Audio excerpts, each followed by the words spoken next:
inravio.com.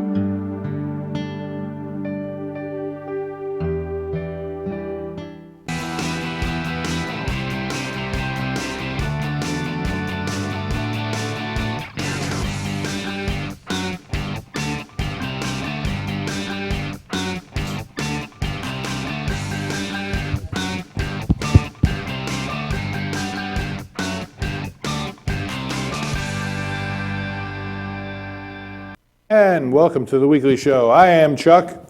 Bonnie, exhausted.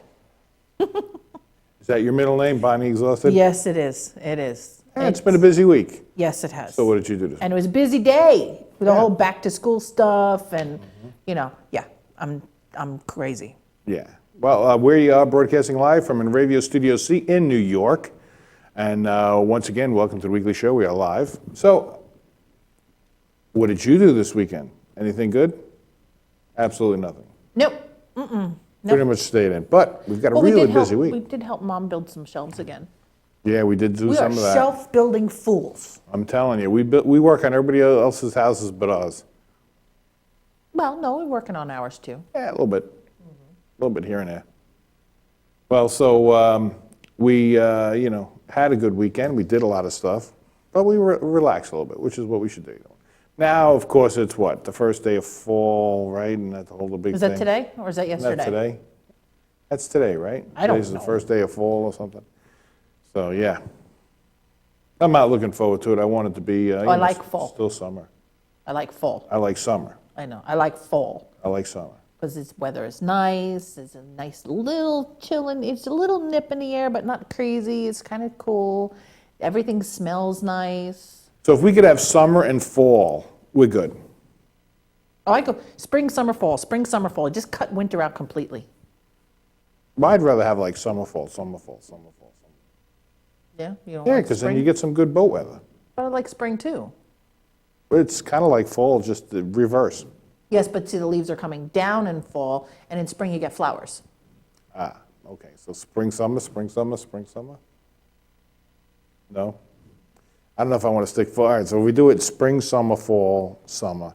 Spring, summer, fall, summer. So we got to get some extra summer in there. All right, well, Okay. so moving right along, it's a busy week. Got a lot going on. Yeah, we're going to have a camera crew over at the Long Beach International Film Festival there tomorrow. And they're going to be filming right up till Sunday. I think the Film Fest is from Thursday to Sunday, so you can go to Long Beach filmfest.com and check out what the particulars are there if you want to check it out. Some really heavy hitters. We're going to have Kyle and Sarah there, and we're going to come back with some footage, so you'll see it on the weekly show in the coming weeks. So go ahead before we get started. And also we're going to have some new Halloween stuff. Halloween. Yes, we're going to have Halloween stuff all next month. It's You know, it's Halloween month, so we're going to have a little segment for what can you do for Halloween. Either where can you go, what kind of fun can you have, how can you dress up, how can you do makeup for on the cheap, all kinds of cool stuff. Absolutely, So absolutely. it's a Halloweeny month. Yes, it's going to be good. We're going to have some great segments, so you definitely got to check that. Real Halloween. But in the meantime, we're going to take a quick break, and when we come back, we're going to be talking about all kinds of crazy news stories, lots of funny stuff. So stick with us. You're watching The Weekly Show. We'll be right back. See ya. Come right back.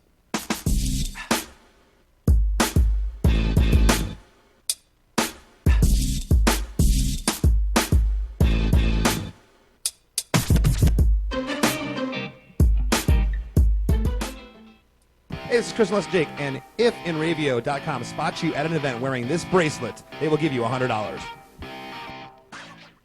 This is Joe Larson. You should check out the 505 on Racing Show live every Monday at 7 p.m. Eastern Standard Time, or catch us on video on demand anytime, 24/7, only on the Inravio TV network. The world of advertising has changed. Radio, TV, and newspaper revenues have declined drastically. Why? Because businesses have realized that advertising return on investment isn't what it used to be. So what can we do about it? Well, that's easy. Advertise online. Own a local restaurant, real estate agency, or even a national retail chain? Whatever your business, InRavio can get your message out there, and we can do it at a fraction of the cost. Call today and see the difference for yourself. This isn't TV. This isn't radio. This is InRavio.com. What's up, guys? We're Scano Fair, and we're here with InRavio.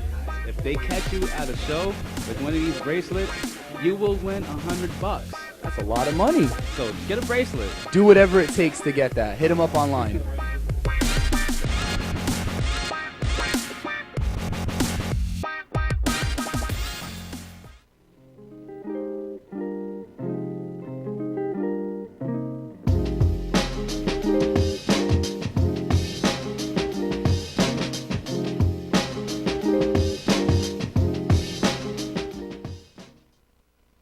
I like that beach. I want to go to that beach. We do when we go out on the boat. The beach is right there. I want to go now. Now I want to get something to eat. But now we're going to talk about the weekly show because that's what we're here for. So Yes. So, unless you live under a rock, it's no surprise the world is a crazy, confusing place full of people who aren't exactly bright. We know that. Let's catch up with these interesting folks in this week's Stupid News.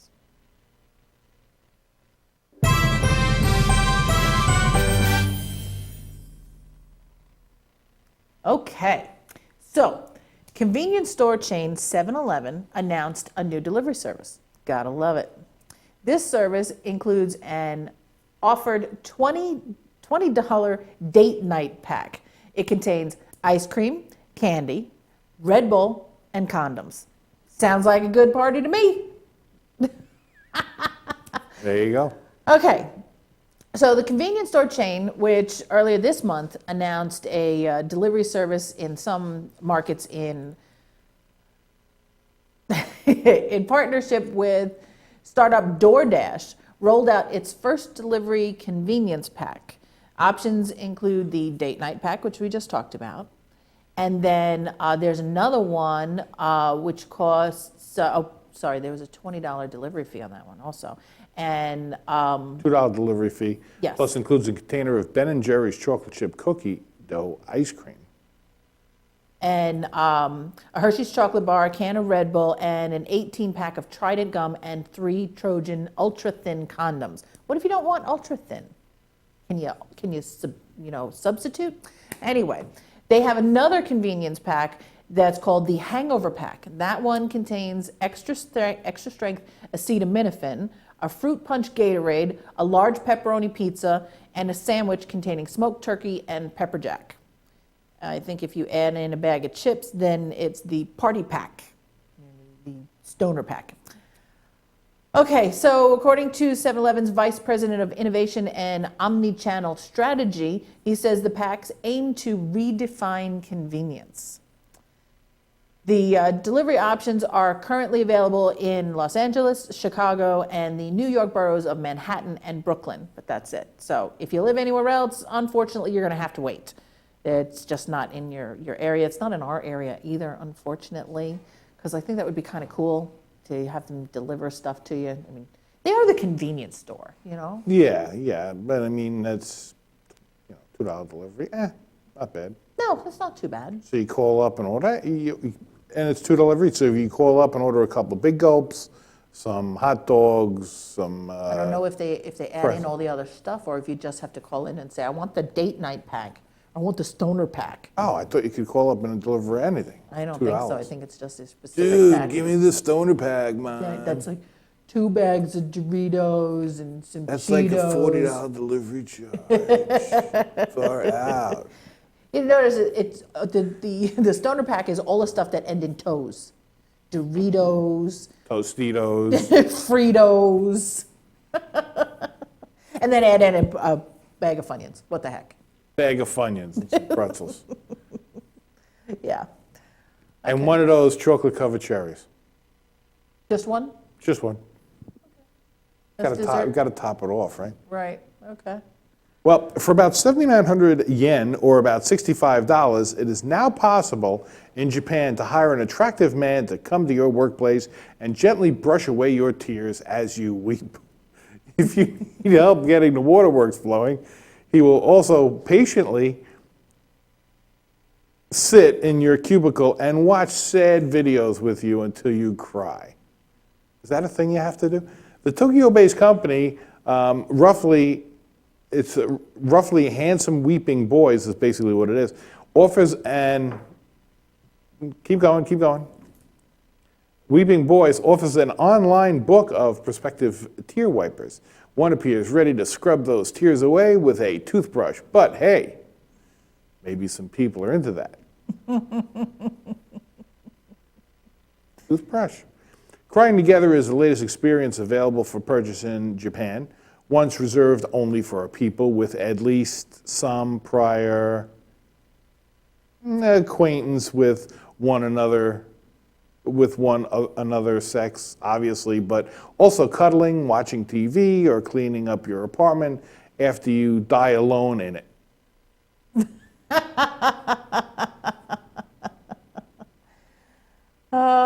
So the businessman with a particular acumen for identifying monetizable gaps in the emotional health of an increasingly atomized society. Atomized society. Terry's previous ventures include a successful business offering formal ceremonies to mark the end of a marriage. When he saw how much better clients that service seemed to feel after a good cry, he started a series of free screenings of said movie clips in 2013, aimed at getting strangers to cry in public together. I don't know. What do you think? No. No, I really don't need, no. No, I don't need somebody. You need somebody to come and wipe your tears away at work and No, rub you the right way until you cry and feel better? no. No? Really? Is that how you cry? Same way I snore. That is not how you snore. No, I really don't need somebody coming to wipe my tears. I could use somebody to wipe my tears at work. Yeah? Doing a lot of crying lately? Yeah. Going through a lot of bounty.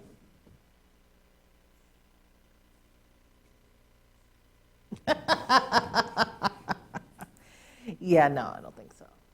No. No, It's all good. well, I just don't want somebody wiping my tears for me. That's just weird. That is really, really. That is kind of weird, right? Yeah.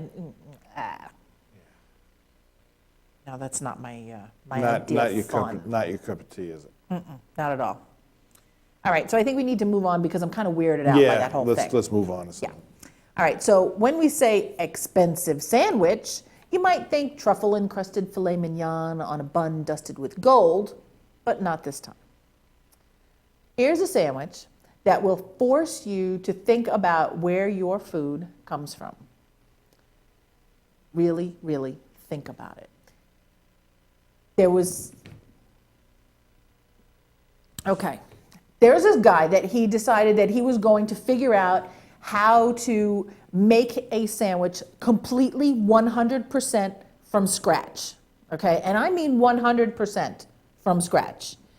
He actually grew the grain to make the bread, and then he ground the grain to make the bread.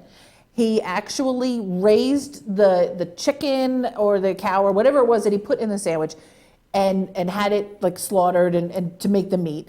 And then he grew the lettuce. I think he ground the spices and stuff to make the condiments. I mean, he literally made the entire thing from scratch. Right. The whole sandwich, everything. It cost him $1,500 and 6 months. Believe it or not. Was a that single sandwich. a single sandwich? That was with buying product or like No, not buying. equipment? He grew and created or cooked or The lettuce and everything. Was on it? everything. The whole thing, soup to nuts, start to finish, from scratch, For real. I'm sorry, that's an expensive sandwich. Yeah, that is. But that wasn't like buying a bread maker to cook the bread. That was just. He ground the wheat to make the flour But to make the bread. Does that mean that he had That's to? an expensive sandwich. Yeah. Did he have to grow the chicken to lay the egg to put into the dough to make the bread? I wonder if he did. Well, Oh, no, he did actually, because there was also a part in the story where he actually separated the salt water to get the salt to put in the dough to make the bread. Okay, that's a little over the top. Yes, he literally everything, 100% from scratch. Everything. Yes. Nothing store-bought at all. No. No salt, no condiments, No. nothing. He made his own ketchup. Yes. If there was ketchup on it, yes. He made his own ketchup, made his own mayonnaise. Mm-hmm. And the question is, how did the sandwich taste? See, we should have got a bite out of that sandwich. For $1,500, I don't think he's sharing with anybody. Yeah, well, I would have been, what, a $300 bite? Exactly. Something like that. Depending on the size of your bite, but yeah. Too much. Well, how about this? In yet another perfect illustration of the colossal stupidity of modern drug enforcement, here's the story of a drug transaction in which both parties turned out to be police. Gotta love it. An undercover Iredell County Sheriff's Office deputy recently purchased drugs from undercover Statesville police officers, raising questions about communications between the two agencies. So apparently, the Statesville Police Chief, Tom Anderson, said undercover officers from his department were working a week-long case when they met with someone interested in selling a small amount of marijuana.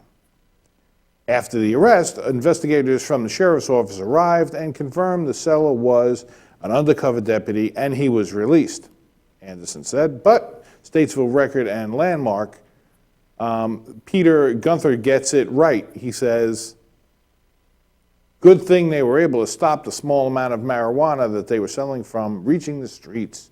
Seriously, this is what happens when you have police posing as perps at every level of the drug business. Drug enforcement is all about creating crimes that would never otherwise have occurred, and there are about 1 million ways that you can go wrong, as funny as this story. The harsh reality is that frequently when police sell drugs, it's not part of a planned operation. It's because they actually just straight up selling drugs. Really? Really. So what do they, confiscate them and then sell them? I guess they could be, yeah. That's the plan of action there? So more often than not, when police are selling drugs, it's not because it's a sting operation. Because they're looking to turn a buck. I know a few cops that would really be upset by that statement. Oh, yeah. Yeah. Whether they're selling or not, they'd still be upset by it. Right? I think the few that they'd I figure know, the cat's out of the bag. I don't think that the few I know would actually be selling. I don't think.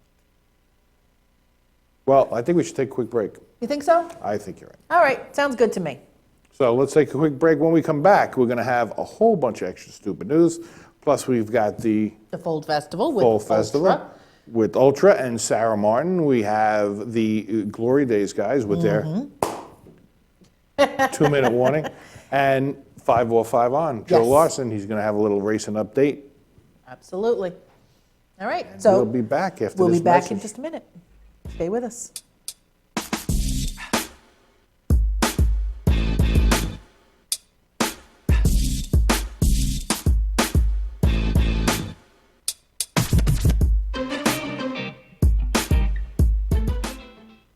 Hey, this is Chris Les Jake, and if InRavio.com spots you at an event wearing this bracelet, they will give you $100.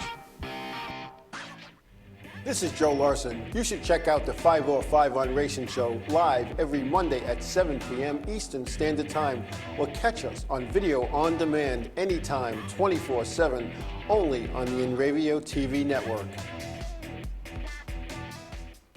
The world of advertising has changed. Radio, TV, and newspaper revenues have declined drastically. Why? Because businesses have realized that advertising return on investment isn't what it used to be. So what can we do about it? Well, that's easy. Advertise online. Own a local restaurant, real estate agency, or even a national retail chain? Whatever your business, InRavio can get your message out there, and we can do it at a fraction of the cost. Call today and see the difference for yourself. This isn't TV. This isn't radio. This is InRavio.com.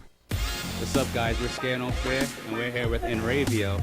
If they catch you at a show with one of these bracelets, you will win $100. That's a lot of money. So get a bracelet. Do whatever it takes to get that. Hit them up online.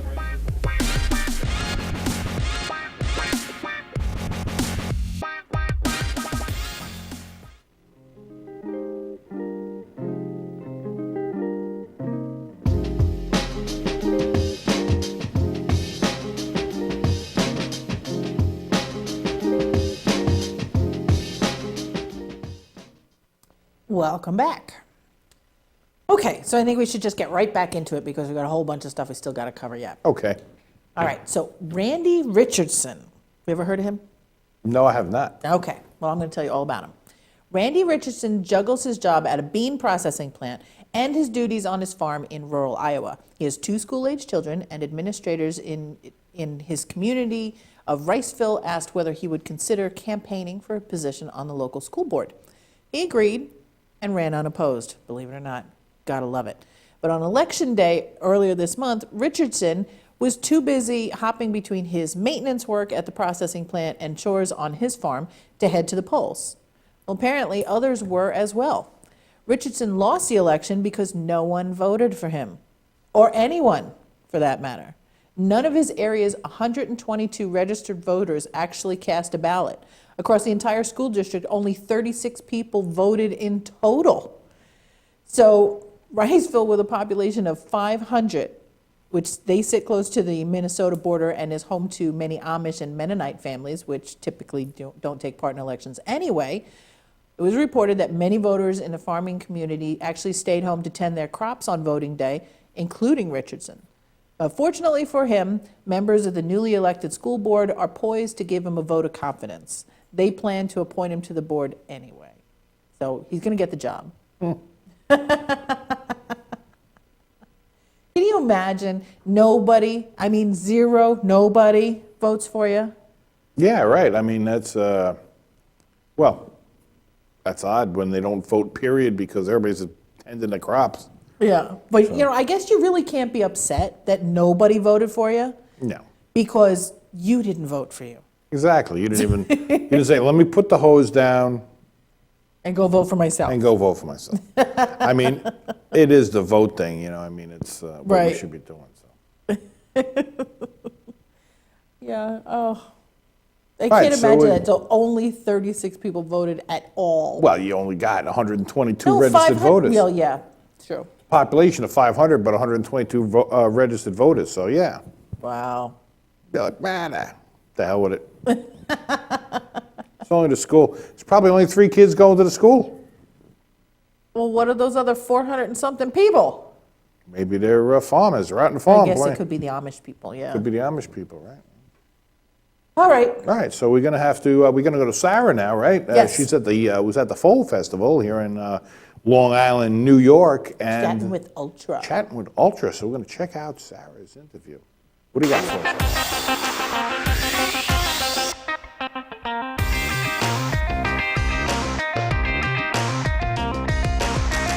This is Sarah Martin with Enravio TV Network, and I'm here with the lovely and talented Ultra Nate. How you Hey doing? guys, I'm good. How are you? Very good. Are you excited for tonight? It's been a wonderful 2 days, and I'm getting ready to go on again. So yeah, I just want to say you look amazing, stunning. thank you. I had to give nothing but the best for Nile. Oh yeah, absolutely. And what is your highlight of the weekend so far?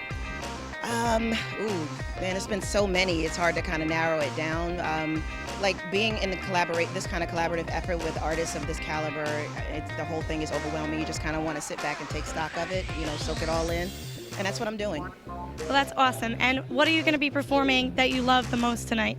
I'm going to do a quick DJ set in combination with a live performance. I'll be performing 2 of my classic hits, If You Could Read My Mind from the Studio 54 movie, and Free.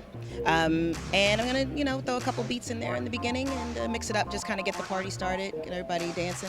Very, very cool. And where can your fans find you on social media? You can find me everywhere. That was Oh, thank you, Sarah. And we are back. wow. That was shiny. I like that. Yes, I like that. That was That was an outfit and a half, gold and shiny, huh? holy I like cow. it. Yeah, Ultra. Yeah, exactly. beneath the valley of the Ultra Vixens. Okay, you're so strange. I know, old guy reference Drake. Okay. All All right. right. So this story, I love this story, and I was so glad that I'm doing this one because have you ever heard of a sommelier? You know what that is? No, I do not. Okay, a sommelier is actually the person in a restaurant that brings you the wine or suggests the proper wine to go with your meal. Okay? Okay. That's actually their job. They figure out what wine works best with what you're having. Okay? So usually, like I said, usually when you hear the word sommelier, it's associated with wine. So when you're a water sommelier, like Martin Rees, you're always going to have a little bit of explaining to do. Really, a water sommelier. The most interesting part for me about water is it all looks the same. This is a quote from Martin Rees. Obviously, we have different bottle shapes, but it's all H2O. It's all clear. He works for LA restaurant Ray's and Stark Bar. He also goes on to say, but there's a huge taste profile to it. You can taste the terroir of the different regions around the world, and I think it's really amazing and cool. I don't know. I never tried that. Rees isn't the only one with the interesting sommelier title, though. He says he's the only person in the U.S. with the certification, but there are others in Europe and stuff like that. So there was actually a video that I watched about this whole situation, and he's got, I don't know, 15 different bottles. I mean, they are on the screen. There are 15 different bottles of all these different types of water, and they range anywhere from like virtually tasteless. You know, there's like almost nothing because it's like spring water kind of a thing. And they were rated based on the mineral content, the dissolved mineral content in the water, and that was how you got the different flavors of them. And Okay. it was really quite interesting. It actually, after watching this thing, I was actually kind of thinking it might be kind of cool to try a bunch of different ones and see what the differences really are. You know, I mean, I don't know how expensive they are, but I kind of want to do it. Yeah? Yeah. Well, what I'd like to know is, if you could taste crap in the water, then is it really bottled water? Is that what you're shooting for? But it's not just crap in the water, it's mineral content. Mineral content. Isn't that what you buy all these millions of different kind of filters to get out of water? Different types of minerals, different types of things. You're talking about stuff that's bad for you. This is not stuff that's bad for you. It's just different. So he could taste the water and go, Long Island, Well, New I York. don't know if he can do that. California. I don't know. So is it different wines that have different dates on them, that they stack them in a little refrigerator on their side so that the plastic top doesn't get dry? You don't want that to dry out. Yeah, no, I don't know if they do that. Little corkscrew I thing don't to think take the so. plastic top off and pull the handles down like this. That would be funny. That would actually be funny. But no, actually, He brings the wine to you like this, What do you think? No. Is this He good actually vintage for had you? a water, though, that was actually naturally carbonated. Naturally carbonated, Yes, naturally carbonated. not Perrier. I don't know if Perrier is naturally carbonated or not, but it did. But my thing is, though, if you're drinking these other waters, do you have them like on a special occasion, like you would say a wine or something? Yeah, does Or a do you- certain water go with fish, or this water goes better with McDonald's, and this one here goes better with, you're going to have chicken or beef? I don't know. But my thing is, though, these other waters are, high fashion type waters. Are they really, really expensive? Because you're supposed to have like 64 ounces of water a day. So Yes. That's a lot the of water. bottle of Voss for like $10, that's, that's. It's like that, what is it? Was it Swedish water we got in Voss. New York City? Was that Voss? Yeah, that was Voss, which was $10 fine. for It was bottled good, water. but it. Thank God we didn't go for the sparkling. We'd have to take it as like a mortgage. But you're drinking how many of those through the course of the day? It's like a $40 day just in water. Yeah. That's a lot. Got to be turning down some, turning over some good cash in order to bring home. Did you drink your water today? Yes, I did. I just I chew got on a the- dollar bill. Bill to prove it. $40. Yeah. Bought the last bottle on the subway. That's why it came out to $65. Mm-hmm. You know? All right, so let's check out the next one. All right, this well, is a good one. while some may be expecting to go to heaven once they pass, those interested in space travel now have the opportunity to rest in peace on the moon. For a fee of about $12,000, San Francisco startup Asylum Space will privately transport your cremated remains to the moon. Founded by former NASA engineer Thomas Cleavitt, they boast bringing space and funeral experts together to provide the unique service. Families now have the historic opportunity to commemorate their departed loved ones every night through the everlasting splendor and soft illumination of the Earth's closest companion, the moon.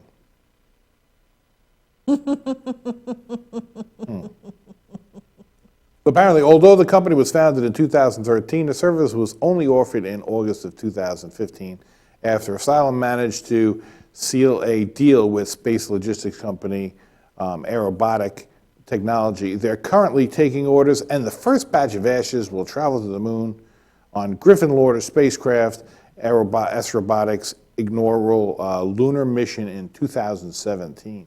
So for 12 grand, you can be cremated and sprinkled on the moon. Yes.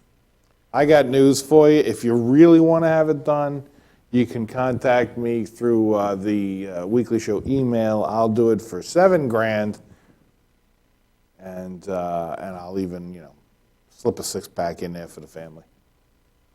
Really? How are you going to get them to the moon? I didn't say they were going to the moon. But then you can't be doing the same job. How do you know it's going to the moon for 12 grand, really? I don't know. What I Do want you to go know, with it and sprinkle it yourself? I don't think so. How do you really know? I don't know. But what I Do want they to have know a picture is, do of it they being take you out of sprinkled? the can? Do they sprinkle you all over the moon, or They- do they just dump the can on the moon? They just throw the can, it bounces and keeps traveling? Exactly. There's no there's no gravitational pull. So if they sprinkle you, then you're out your space stuff. Don't you think I'm fat enough that if they sprinkle me in space, I'm going to land like a rock? No, there's no gravity. I'm pretty fat. Doesn't matter. Doesn't I matter. understand. There's no gravity. So in other words, they sprinkle you and you're just going to blow out into space anyway. Right. You're not going to stay on the moon. So, and even if they leave you in the can, you're not going to stay there. They have So, to actually Basically, plant you. what we're saying here is, It's a load of baloney. no, what we're saying here is we didn't screw up the Earth enough and put crap all over the Earth. Now we have to Now- pollute the moon. Now we're going to pollute the moon too. We're going to go for outer space. That's right. That's And what with it's- no atmosphere, those cans, if they leave you in the can, those cans will be there for all of eternity. They won't rot away. So 2,000 years from now, Boris is going to go to the moon, and he's going to be walking around and kick my urn.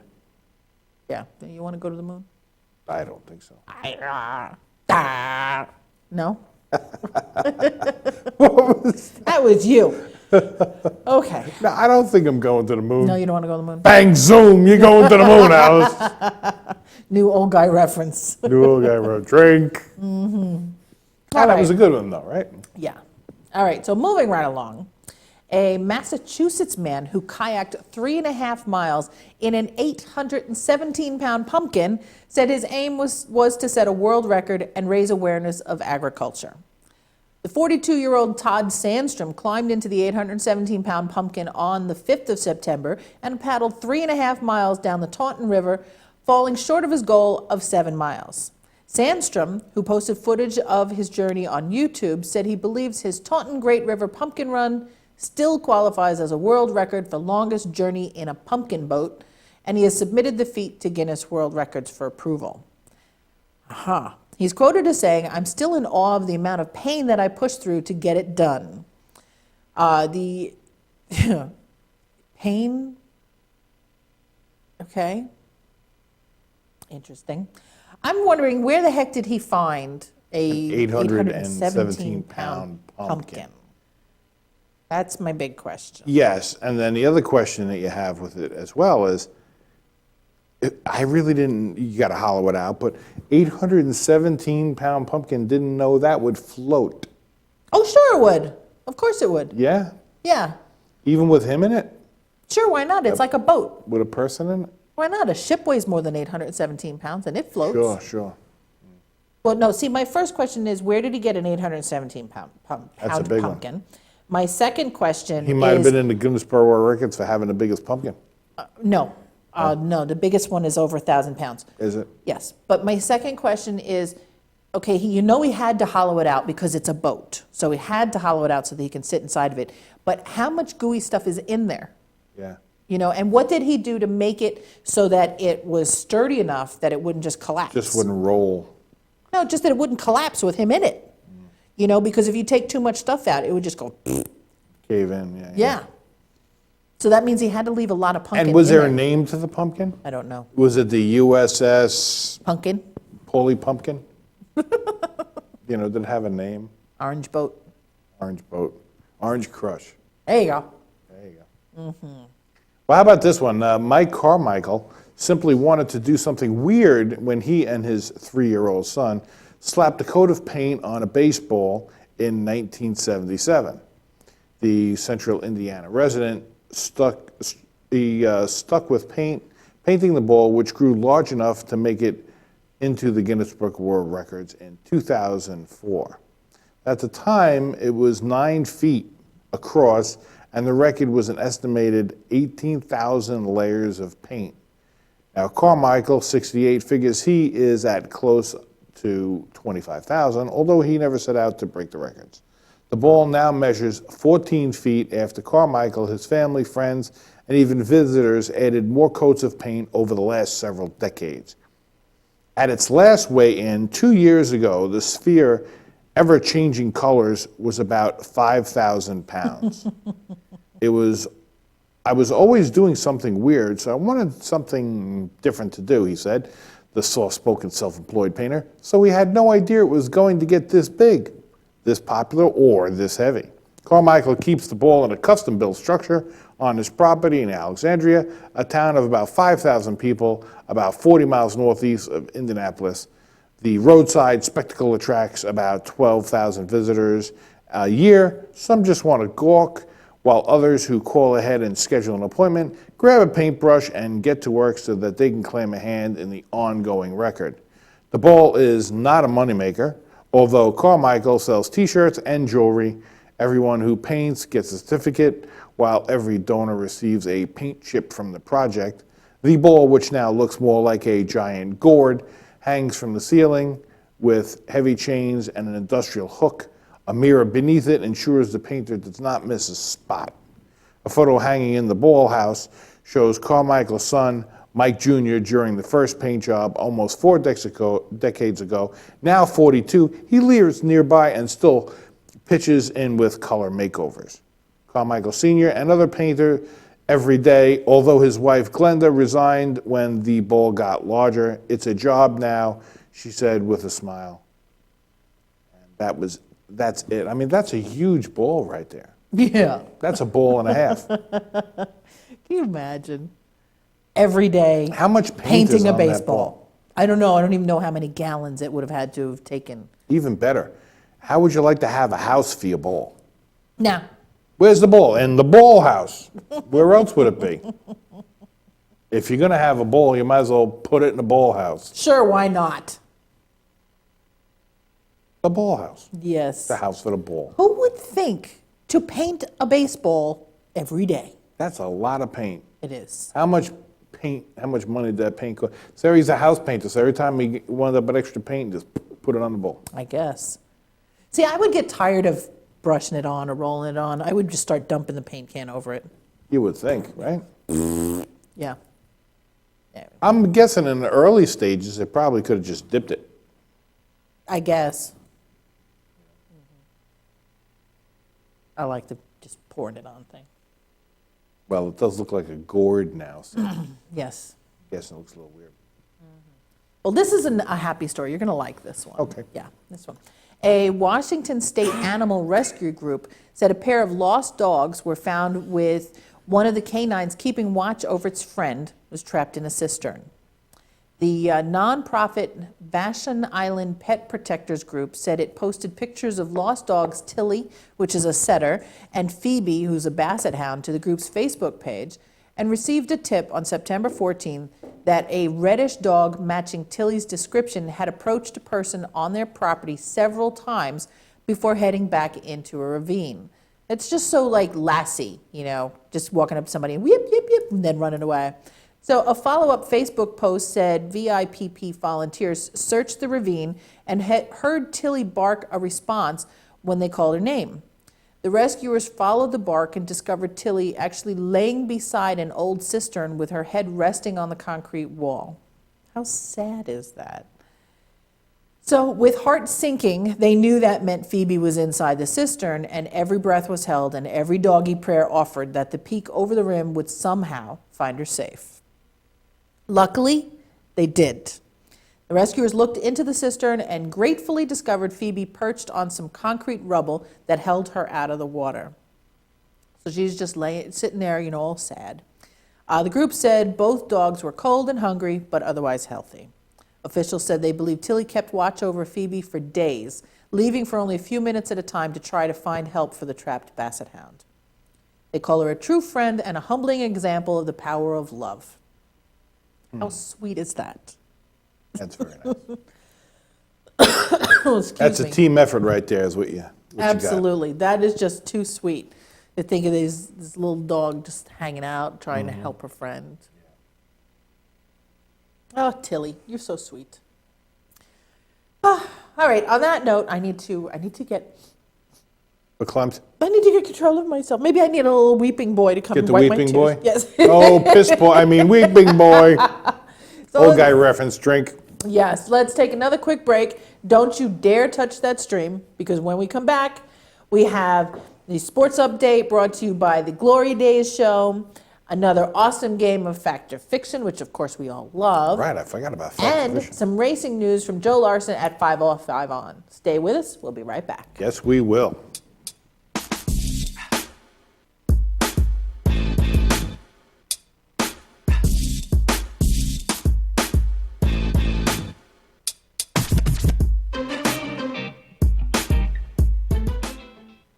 Hey, this is Chris Les Jake, and if InRavio.com spots you at an event wearing this bracelet, they will give you $100. This is Joe Larson. You should check out the 505 on Racing Show live every Monday at 7 p.m. Eastern Standard Time, or catch us on video on demand anytime, 24/7, only on the InRavio TV network.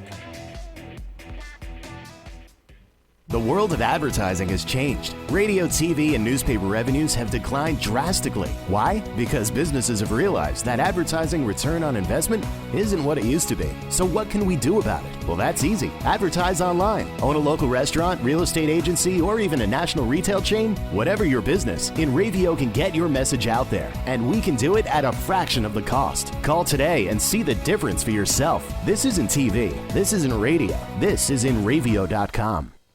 What's up, guys? We're Scared No Fair, and we're here with InRavio. If they catch you at a show with one of these bracelets, you will win $100. That's a lot of money. So get a bracelet. Do whatever it takes to get that. Hit them up online.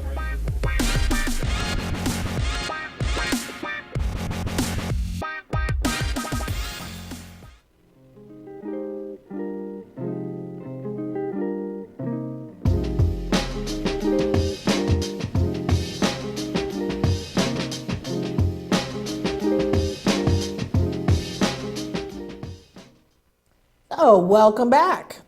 Baseball is kicking into high gear. Football season is finally upon us. So let's catch up on the world of sports in this week's Glory Days 2-minute warning.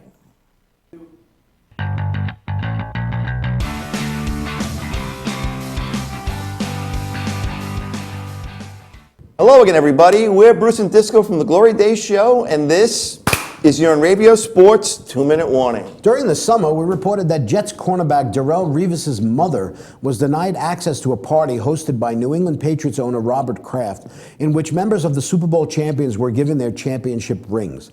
Now another NFL mother is in the news, standing up for her little baby boy. Running back Marshawn Lynch, whose nickname is The Beast, was a part of the last-minute Super Bowl controversy when the Seahawks decided not to give him the ball near the goal line. Lynch was tearing through the Patriots up to that point, and most experts agree that had they given him the ball, he would have scored the winning touchdown. Instead, offensive coordinator Darrell Bevell chose to have quarterback Russell Wilson throw a pass, which was intercepted at the goal line by New England's Malcolm Butler, securing the Super Bowl win for the Patriots.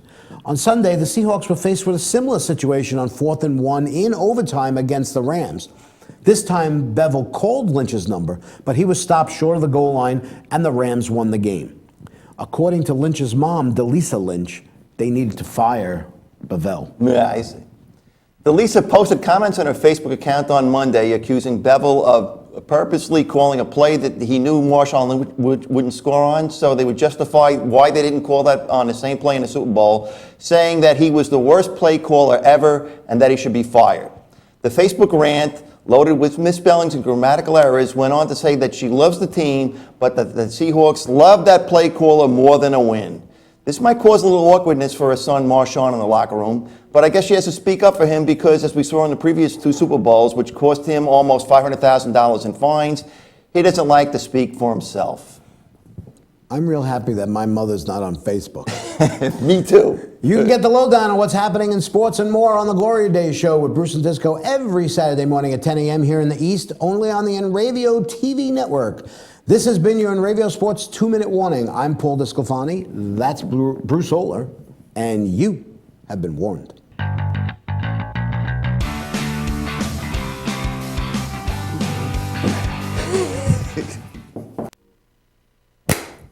Thanks, guys. Oh. All right. On that note, what do you say we test our knowledge of current news with another game of Fact or Fiction? Fact or Fiction.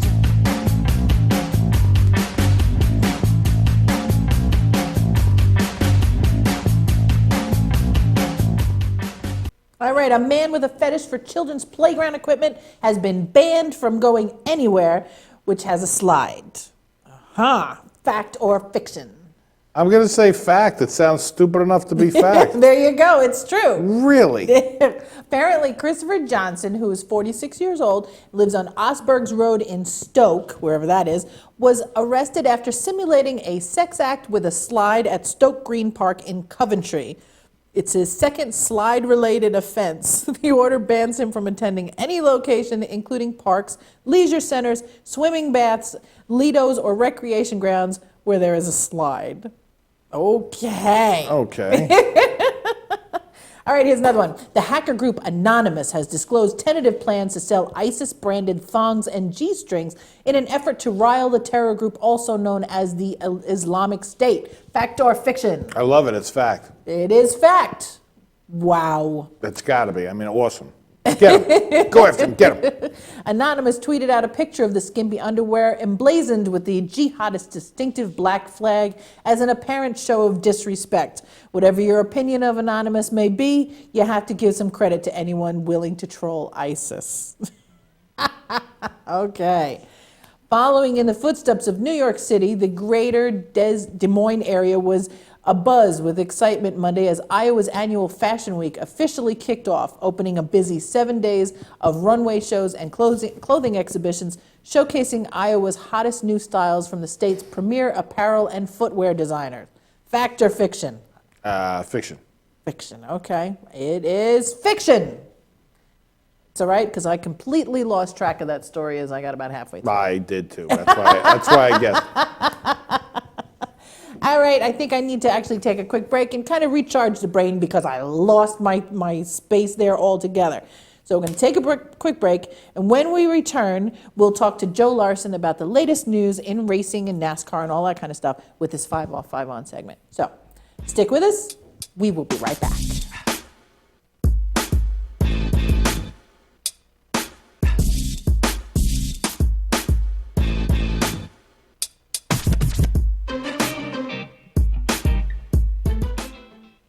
Hey, this is Chris Jake, and if Enravio.com spots you at an event wearing this bracelet, they will give you $100. This is Joe Larson. You should check out the 505 on Racing Show live every Monday at 7 p.m. Eastern Standard Time, or catch us on video on demand anytime, 24/7, only on the Enravio TV network. The world of advertising has changed. Radio, TV, and newspaper revenues have declined drastically. Why? Because businesses have realized that advertising return on investment isn't what it used to be. So what can we do about it? Well, that's easy. Advertise online. Own a local restaurant, real estate agency, or even a national retail chain? Whatever your business, InRavio can get your message out there, and we can do it at a fraction of the cost. Call today and see the difference for yourself. This isn't TV. This isn't radio. This is InRavio.com. What's up, guys? We're Scano Fair, and we're here with InRavio. If they catch you at a show with one of these bracelets, you will win $100. That's a lot of money. So get a bracelet. Do whatever it takes to get that. Hit them up online.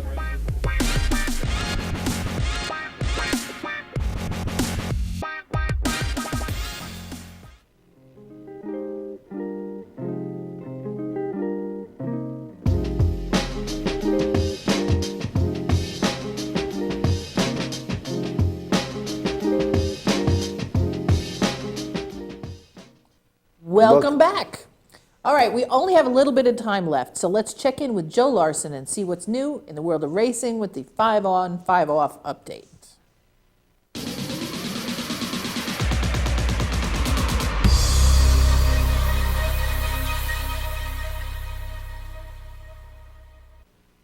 Hello, this is Joe Larson of the 505 on Racing Show at InRavio.com. If you missed last week's show, you missed a heartfelt tribute to a longtime Long Island race sponsor and friend, Dr. Mike Kirschbaum, and Leon Gonia, who passed away just after winning his race at Devil's Boat Speedway in Vermont. We talked about Cliff and Diane Krause's new one-year lease to operate Wall Stadium Speedway another year in 2016, as well as Barbara and Jim Cromity's farewell at Long Island's Riverhead Raceway. We had the Whelen Southern Modified Tour results from South Boston, Virginia, the Sprint Cup Series, Xfinity, and Camping World Truck Series results from Chicagoland, and also the Formula One results from Singapore, Japan. Tune in Monday from 7 to 8 p.m. to hear all about the events at New Hampshire Motor Speedway and my experience as a guest of Sprint, NASCAR's title sponsor. Don't forget to catch all our other shows here at InRavio.com. See you next week.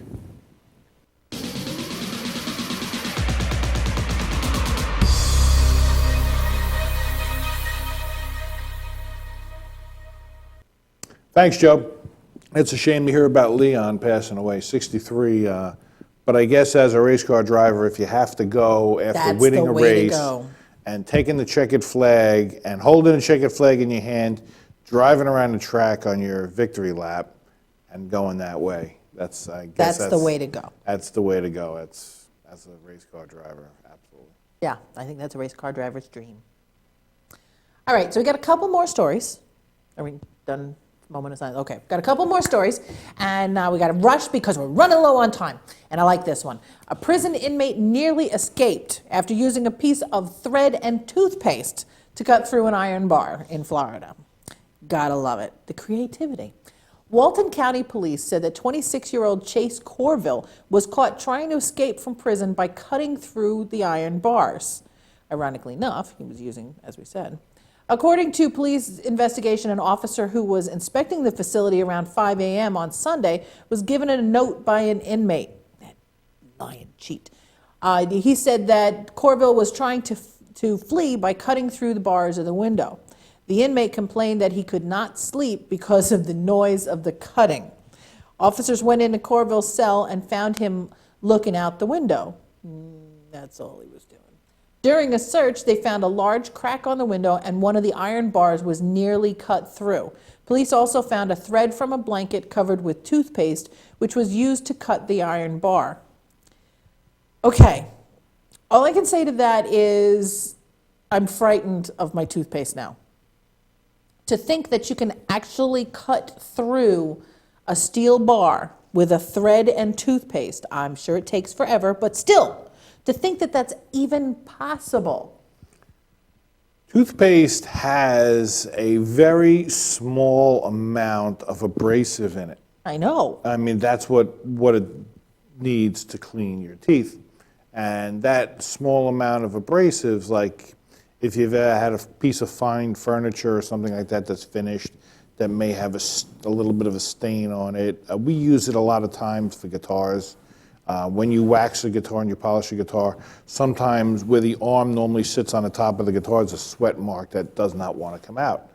We actually use toothpaste for that. You just kind of gently just rub it in there and get it out. Well, on thread, it creates that abrasive, and going back and forth on the thread, I guess you can actually cut through. It would take quite some time. I would think you'd need a little bit more than one thread in order to make that happen. I mean, I'm thinking I'd have to have a whole spool, because after you do that and it gets hot for a little bit, it's going to break, and you got to go with another one. And the guy next door who can't sleep, he's like, "Get that guy out of there." I knew it had to be somebody that couldn't sleep, because the guy's there all night like. You think he really was making that much noise with a thread and toothpaste? If it's going to cut, it would have to make noise. I realize, but how much noise can you possibly make with a thread and toothpaste? It'd be a squeak. And maybe a squeak. There could be a squeak going on, yeah, absolutely. Well, a Maryland farm unveiled a 20-acre corn maze in the shape of Taylor Swift's face that officials say takes only about 2 hours to complete. So Teresa and Jeff Greenwood, owners of the Summers Farm in Frederick County, said they chose Swift as a subject of their corn maze because they consider her to be a positive role model.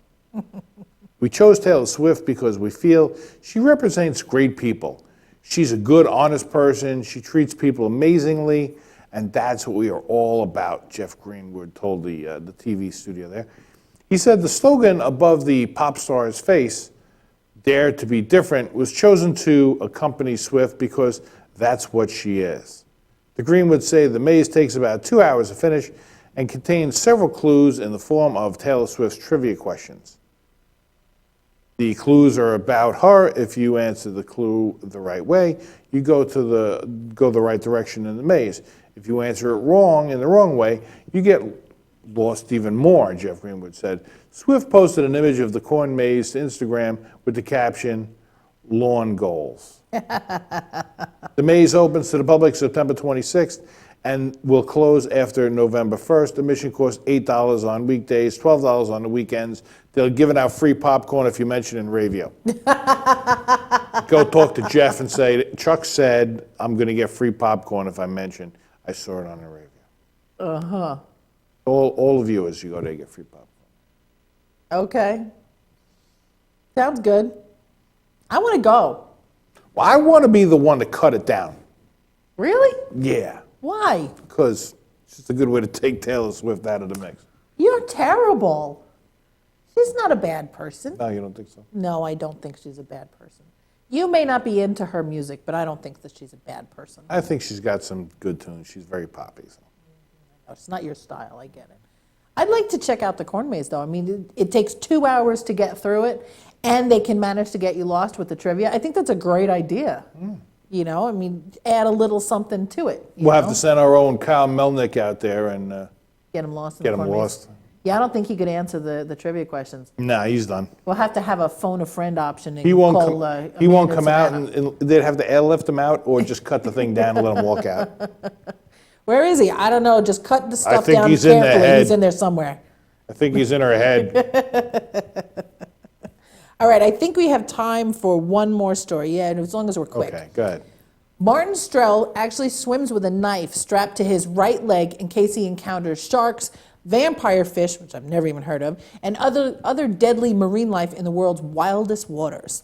On Thursday, the 60-year-old marathon swimmer announced the toughest feat of his life, a 10,000-mile around-the-world voyage on water to draw public attention to increasing aquatic pollution.